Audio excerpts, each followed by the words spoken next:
Episodio 1. La voz que hizo temblar el confesionario. Dicen que el silencio del confesionario guarda más pecados que las palabras. Pero aquella tarde el silencio se rompió con un suspiro. Lucía de la Cruz entró descalza, con el hábito húmedo por la lluvia. Se arrodilló frente al pequeño enrejado, y cuando habló su voz no pidió perdón, lo ofreció. Padre, he pecado con los pensamientos que Dios me dio. El padre Mateo, acostumbrado a las culpas ajenas, sintió por primera vez el temblor en su garganta. No supo si era el eco del deseo o el miedo al cielo. Cada palabra de Lucía parecía deslizarse por el aire como un hilo de fuego. No confesaba, se desnudaba. Y entre sus respiraciones, algo vibraba, como si cada rezo la tocara por dentro.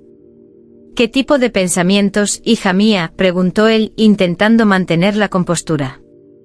Lucía sonrió sin que la viera. Los que nacen cuando rezo y siento que Dios me escucha demasiado cerca. El aire del confesionario se volvió espeso, casi carnal. Las paredes de madera crujieron. Mateo cerró los ojos, pero la voz de Lucía seguía dentro en su pecho, ondeando entre la fe y el deseo. Afuera, la lluvia golpeaba el techo como un rosario de culpas. Adentro, una oración acababa de empezar a desvestir un alma. Episodio 2. El perfume del perdón. Dicen que el pecado tiene olor a humo, pero aquella noche olía a incienso y piel. El padre Mateo no pudo dormir. La voz de Lucía seguía latiendo entre sus sienes como una plegaria maldita. Al amanecer, bajó a la capilla. El aire estaba impregnado de un aroma dulce, casi humano.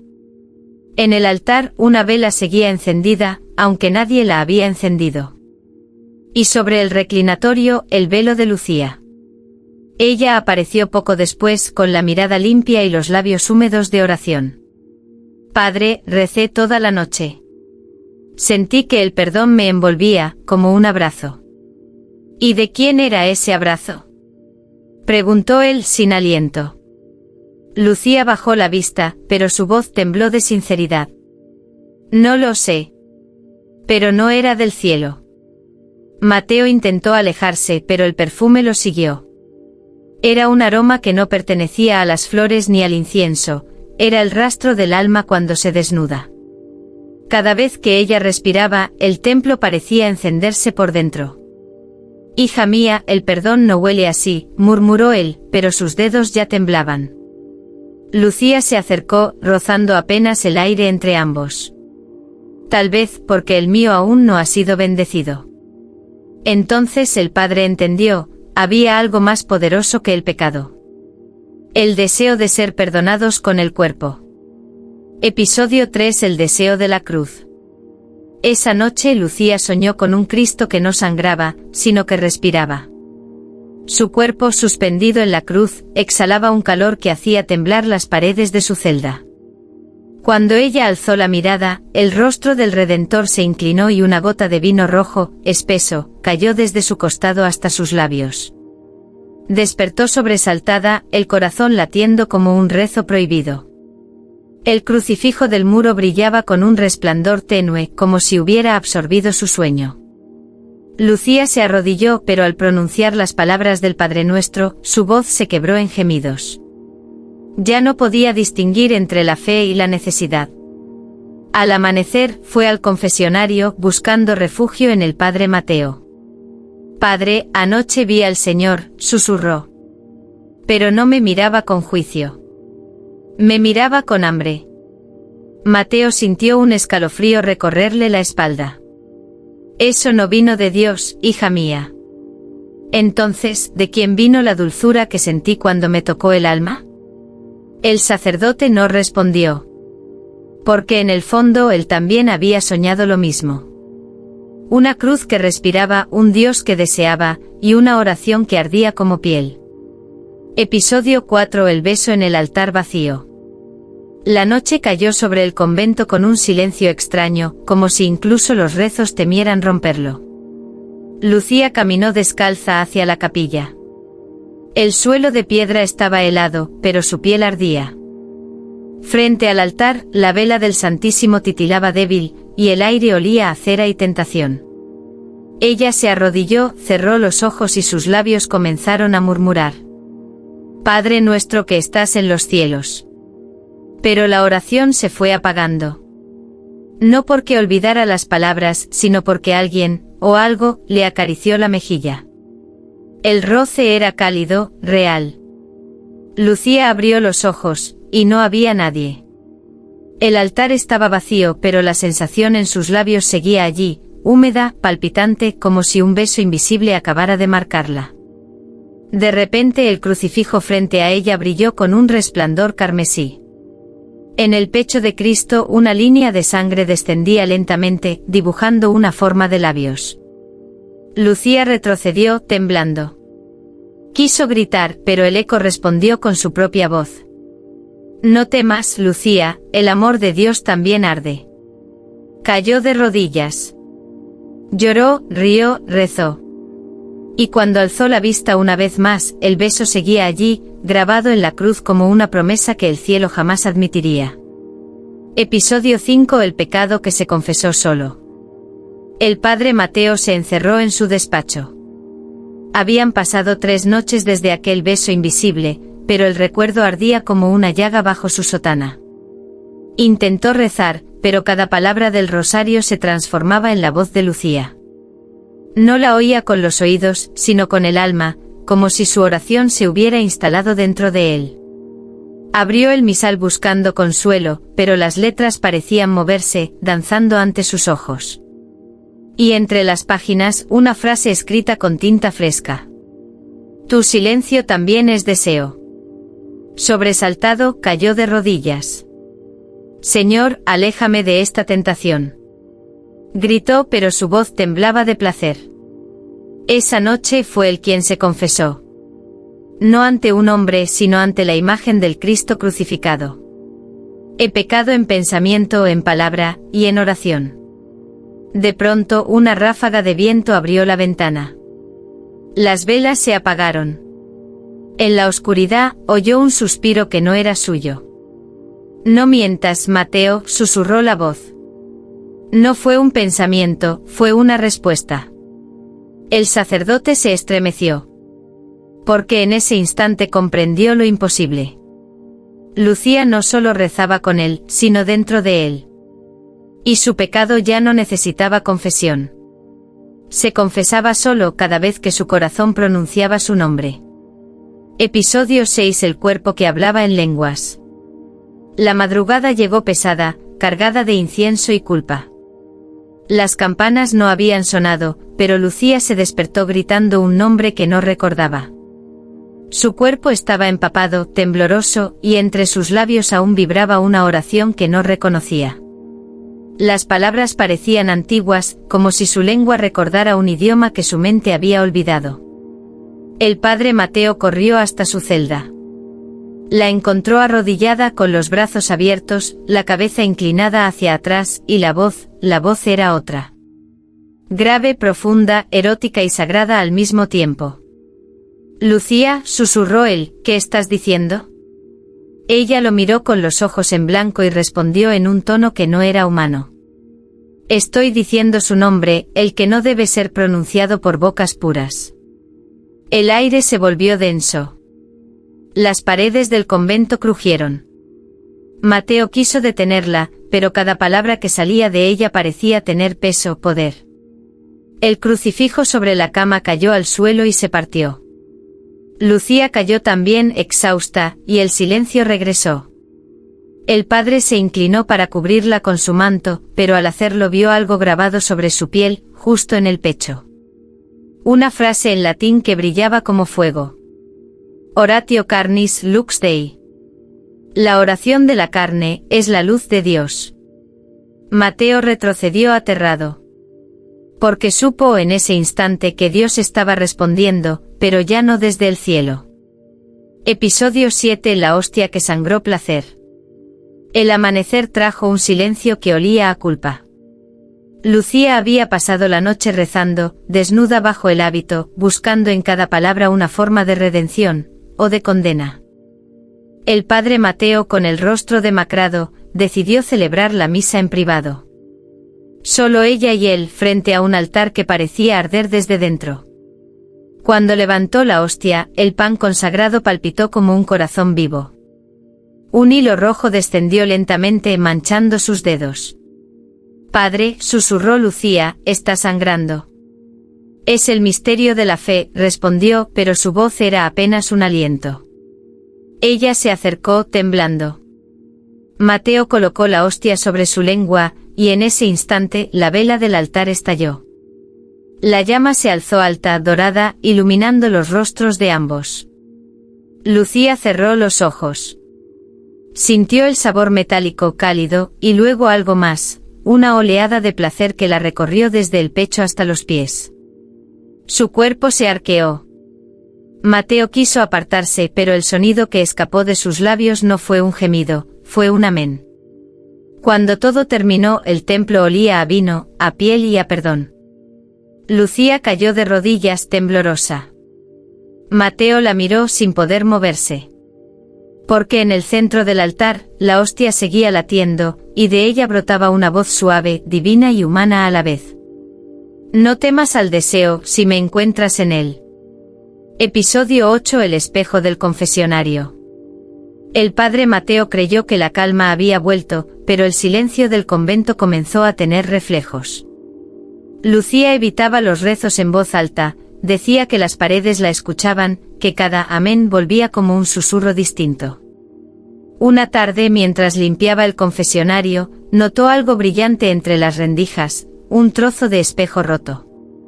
Lo tomó con cuidado, pero al mirarse no vio su rostro, vio el de una mujer desnuda, arrodillada ante la cruz. Su piel brillaba como si estuviera hecha de luz húmeda, y sus labios se movían sin sonido. Lucía retrocedió, pero el reflejo la imitó un segundo después, como si el vidrio dudara entre obedecer o desear. El padre Mateo entró entonces. «Lucía, ¿qué haces aquí sola?» «Padre, el espejo me ha mostrado lo que soy cuando rezo». Él tomó el fragmento, lo alzó hacia la luz, y por un instante también vio, un cuerpo envuelto en sombras, los ojos cerrados en éxtasis divino. El trozo cayó al suelo y se partió. «No lo mires más», dijo él, temblando. Pero Lucía sonrió con tristeza. «No fue un espejo, padre, fue mi alma». Y mientras hablaba, los pedazos del vidrio comenzaron a empañarse, como si respiraran. El confesionario había aprendido a mirar. Episodio 9. El rosario que gemía. Esa noche la tormenta no vino del cielo, sino del claustro. Lucía se despertó con el sonido de su rosario, que colgaba sobre el buró. Las cuentas vibraban, chocando entre sí como si una mano invisible las acariciara. Al principio creyó que era el viento, hasta que escuchó el suspiro. Tomó el rosario entre los dedos y sintió que latía, suave, tibio, como si tuviera pulso. Cada vez que pronunciaba una Ave María, una vibración le subía por el brazo, hasta perderse en el pecho. El aire se volvió espeso y las sombras del cuarto parecían acercarse, curiosas. De repente el padre Mateo apareció en la puerta. «Lucía, ¿qué haces despierta?» Ella levantó el rosario, temblando. «Padre, está rezando solo». Mateo se acercó incrédulo. Pero al tocar las cuentas, escuchó también los murmullos. No eran oraciones, eran gemidos. El rosario cayó al suelo y siguió moviéndose, arrastrándose hacia el crucifijo del muro. Lucía, entre lágrimas, lo recogió. «¿Qué me está pasando, padre?» Él no respondió. Porque en el fondo también sentía como aquel rezo le vibraba dentro. El rosario se quedó quieto finalmente y una sola cuenta se partió en dos. De su interior no salió polvo ni metal, sino una gota roja que olía a deseo y a fe. Episodio 10. La oración que desvistió su alma. El amanecer entró por las vidrieras como una herida de luz. Lucía y el padre Mateo se encontraban en la capilla, solos, frente a un crucifijo que parecía observarlos con una tristeza infinita. No hablaban. No rezaban. El aire entre ellos vibraba con el peso de algo que ya no era fe, ni tampoco pecado. Mateo rompió el silencio. Esta será nuestra última oración, Lucía. Ella asintió. Pero al cerrar los ojos, su voz cambió. Ya no era súplica, era entrega. Cada palabra salía lenta, húmeda, cargada de una ternura que dolía. Padre, si Dios está en todas las cosas, también está en esto que siento. Él quiso responder con doctrina, pero solo pudo tocar su rostro. Sus manos temblaron sobre el hábito, y la tela cayó al suelo como un secreto antiguo. No hubo gritos ni juramentos. Solo el sonido de 2 respiraciones mezclándose con la llama de las velas. Entre ellos no había lujuria, había adoración. Lucía lloró mientras murmuraba su último rezo. No me mires, Padre, reza conmigo. Y Mateo por primera vez comprendió el verdadero significado de la comunión. Cuando 2 almas se desnudan ante Dios y descubren que el amor también puede ser una plegaria. Esa noche en el altar no hubo sacrilegio. Hubo un milagro. Y una oración que desvistió su alma. Episodio 11. El juicio de los ángeles. El amanecer no trajo paz, sino campanas. El convento despertó con ecos de escándalo. Alguien había visto a Lucía y al padre Mateo juntos, arrodillados ante el altar, sin hábito ni culpa. Los superiores llegaron desde Roma. Traían crucifijos de plata, miradas de piedra, y el silencio de quienes creen representar al cielo. Lucía fue llevada a la sala del tribunal eclesiástico. 3 obispos la miraban como si fuera una herida abierta en la fe. Hija, ¿te atreves a decir que tus actos fueron inspirados por Dios?, preguntó uno. Lucía alzó la mirada. Sus ojos no temblaban. No, Excelencia. No fueron inspirados. Fueron escuchados.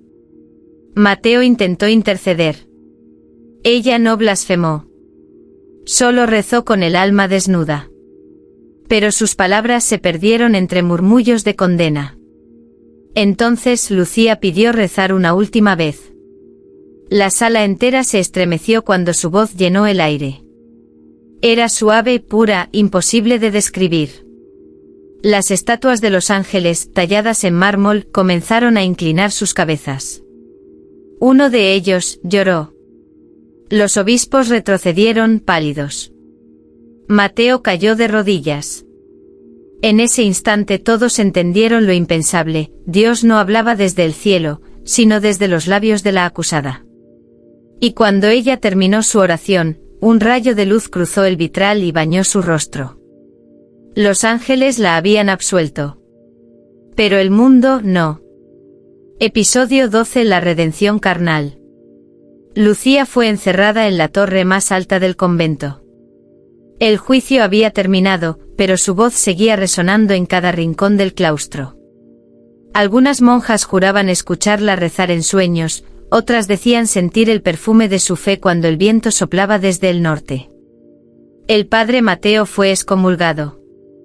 Lo encontraron vagando por el desierto con una cruz al hombro y los labios agrietados de tanto repetir su nombre. Cada noche soñaba con ella, vestida de blanco, caminando descalza hacia la luz. Pero lo que más lo atormentaba no era su ausencia, sino la certeza de que Dios había estado allí, en esa unión que todos llamaron pecado. Una madrugada, las campanas sonaron solas. Los muros temblaron y la torre donde Lucía dormía se iluminó.